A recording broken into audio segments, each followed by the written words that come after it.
আসসালামু আলাইকুম ওয়া রাহমাতুল্লাহি ওয়া বারাকাতুহু। কেমন আছেন আপনারা? অনেকক্ষণ ধরে আমরাই কথা বলছি, আপনাদের কথা শুনতে পারলে ভালো হতো, তাই না? এছাড়া কোনো গান নাই, বাজনা নাই, খাওয়ান নাই, হইহুল্লা নাই, একটু মন ভালো না লাগারই কথা। অন্যান্য দলের মতো আমরা তো এগুলো করতে পারি না। ইসলাম এগুলো করার এজাজত দেয়নি, বিদায়ী আমরা করতে পারি না। তবে ইসলামেও বিনোদন আছে, ইসলামের সংস্কৃতি আছে, সুস্থ সংস্কৃতি আছে। সুস্থ সংস্কৃতির মধ্যেই আমাদের জায়গাটা। আলহামদুলিল্লাহ রাব্বিল আলামিন, আসসালাতু ওয়াসসালামু আলা সাইয়্যিদুল মুরসালিন, আশরাফুল আম্বিয়া ওয়া আশরাফুল মুরসালিন, নবিয়ানা মুহাম্মদ ওয়া আলা আলিহি ওয়া সাহবিহি আজমাইন।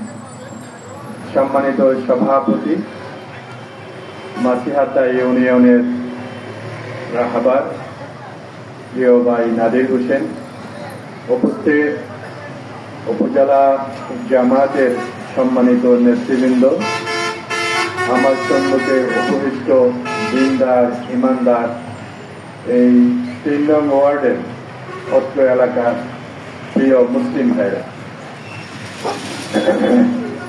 আমরা অত্যন্ত একটা বরকতপূর্ণ মাহফিলে আমরা আছি। হতে পারে মাহফিলে হাজার হাজার লক্ষ লক্ষ লোক হয় নাই, তাতে কিছু আসে যায় না। কলেমার দাওয়াতে প্রথম যে রাসূল সাল্লাল্লাহু আলাইহি ওয়াসাল্লাম যে দাওয়াত দিয়েছিলেন, এতে লক্ষ লক্ষ হাজার হাজার লোক আসে নাই। তখন কিন্তু ওই সমাজটাও আলেম ওলামা ছিল। রাসূল সাল্লাল্লাহু আলাইহি ওয়াসাল্লাম যখন কলেমার দাওয়াত দিতেন, তখনও ওই সমাজে আলেম ওলামা ছিল, কিন্তু সব আলেম ওলামা তো তার কথা শোনেন না। তখন ঈসাই ধর্মের আলেমরা ছিল, খ্রিস্টান ধর্মের আলেমরা ছিল।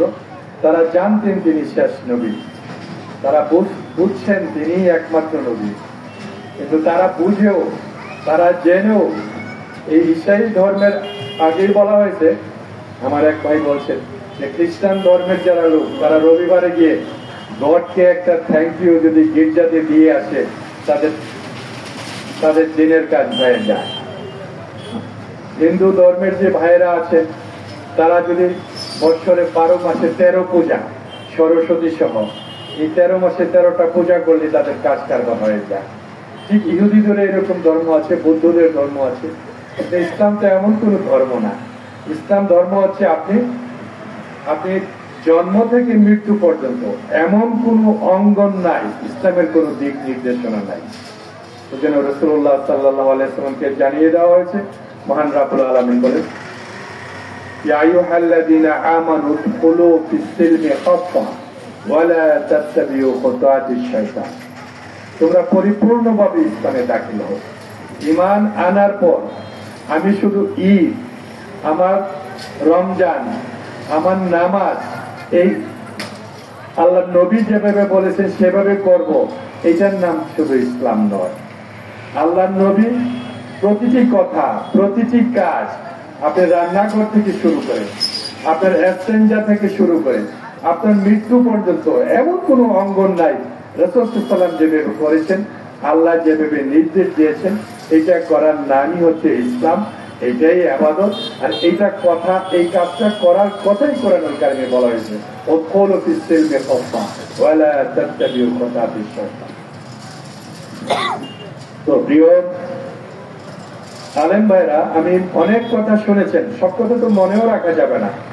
আর রাসূলুল্লাহ সাল্লাল্লাহু আলাইহি ওয়াসাল্লামের 23 বছরের মক্কার, 13 বছর মদিনার, 10 বছরের ইসলাম, আমি তো এই 23 মিনিটে বলে শেষ করে দিতে পারবো না। এই জন্য শিক্ষা তালিম দরকার আছে কি নাই?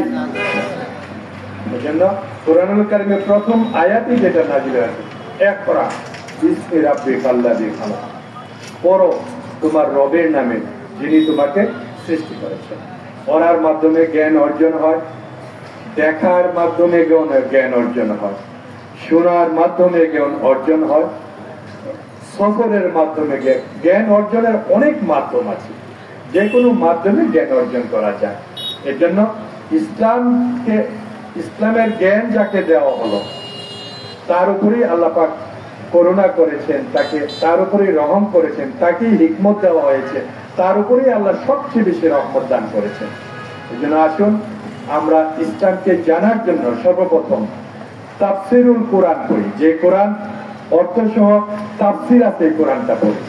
সব ভাই যারা কোরআন শরীফ পারি সেটা পড়ব, যারা পারি না কোরআন শিখার চেষ্টা করব। কোরআন শিখার চেষ্টা বলবেন এখন কোরআন শিক্ষা কি মাদ্রাসায় ভর্তি হবে? না, দরকার নাই, মাদ্রাসায় ভর্তি হবে না। এখন অনলাইনেও কোরআন শেখা যায়। আপনার মসজিদে বয়স্ক কোরআন তালিম কেন্দ্র শিখতে পারে। কোরআন পড়া কি? কোরআন পড়া, কোরআন শিক্ষা করা কি ফরজ? ফরজ। নামাজ পড়া ফরজ, কোরআন শিক্ষা করা ফরজ, দ্বীন কায়েম করা ফরজ, যাকাত আদায় করা ফরজ, রোজা রাখা ফরজ, ফরজ। এখন নামাজ পড়লাম কিন্তু কোরআন শিক্ষা করলাম না, আমি রোজা রাখলাম কোরআন শিক্ষা করলাম না, ফরজ আদায় করো না। কোন ফরজ থেকেই কোন ফরজকে কম গুরুত্ব দেওয়া যাবে না। পাশাপাশি আমরা নামাজের ফরজ আলহামদুলিল্লাহ যারা নামাজ পড়ি তারা বুঝেছি, নামাজ পড়াকে খুব গুরুত্ব দিয়েই পড়ি। কিন্তু নামাজ পড়া যেমন ফরজ, দ্বীন কায়েম করা কেমন ফরজ তেমনি ফরজ। নামাজ পড়া যেমন ফরজ, দ্বীন কায়েম করা তেমনি ফরজ।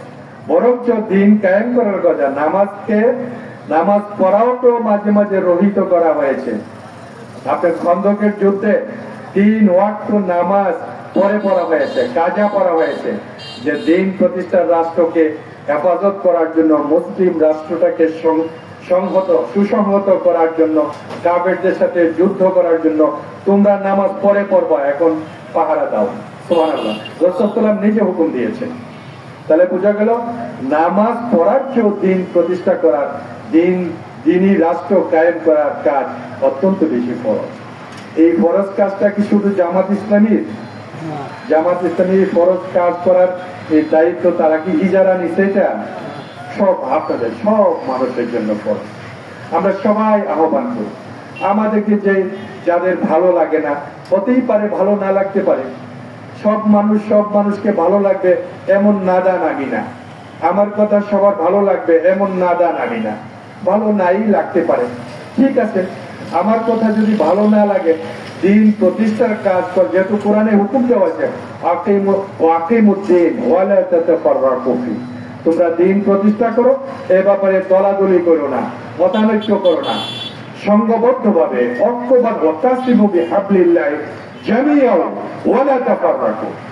তোমরা ঐক্যবদ্ধ ভাবে দ্বীনকে দ্বীন প্রতিষ্ঠা মানে কি?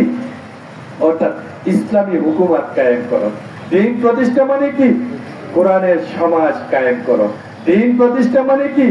কোরআনের শাসন যেন সমাজে চলে, সেই শক্তিটা তোমরা অর্জন করো। ওয়াতাকুম মিনকুম উম্মাতুন ইলাল খায়রি তা'মুরুনা বিল মা'রুফ ওয়া তানহাউনা আনিল মুনকার ওয়া উলাইকা হুমুল মুফলিহুন।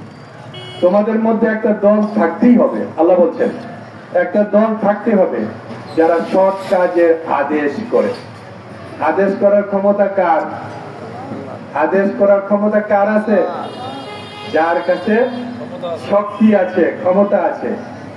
তোমাদের মধ্যে এমন একটা দল থাকতেই হবে যারা সৎ কাজের আদেশ করে। এখন আদেশ করে কে?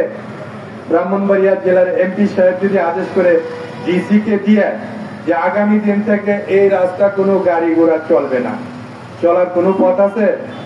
আপনাদের বলার সাহস আছে আপনাদের আদেশ আমরা মানি না? বলার সাহস আছে? আদেশ করার ক্ষমতা তার, কারণ বন্দুকটা, এসএলএফটা, আর্টিলারিটা, সৈন্যগুলা তার কাছে। এজন্য আল্লাহ পাক বলে দিয়েছেন তোমাদের মধ্যে একটা দল থাকতেই হবে যারা সৎ কাজের আদেশ করে এবং অন্যায় কাজ, অসৎ কাজ যেন না করতে পারে, অসৎ কাজের বাধা দিতে পারে, এমন একটা দল থাকতেই হবে। তাহলে দ্বীন কায়েম করা ফরজ না নফল? করতে হবে। এটা হতে পারে অনেক ভাইয়েরা যারা দ্বীনের আমরা খিদমত করি, অনেক ভাই কাজ করে, ইলমুদ দ্বীনের কাজ করে, খিদমতের দ্বীনের কাজ করে, কিন্তু ইকামতের দ্বীনের কাজও করতে হবে, দ্বীন কায়েমের কাজও করতে হবে। ইলমুদ দ্বীনের যারা কাজ করেন তারা যদি ইলম শিক্ষা না দিতেন তাহলে আমরা কোরআন হাদিস পড়তে পারতাম না। খিদমতের দ্বীনের যারা কাজ করেন তারা যদি মসজিদ, মাদ্রাসা, এতিমখানা, বড় বড় কামেল মাদ্রাসা না বানাইতেন তাহলে আমরা কোরআন হাদিস বা আমাদের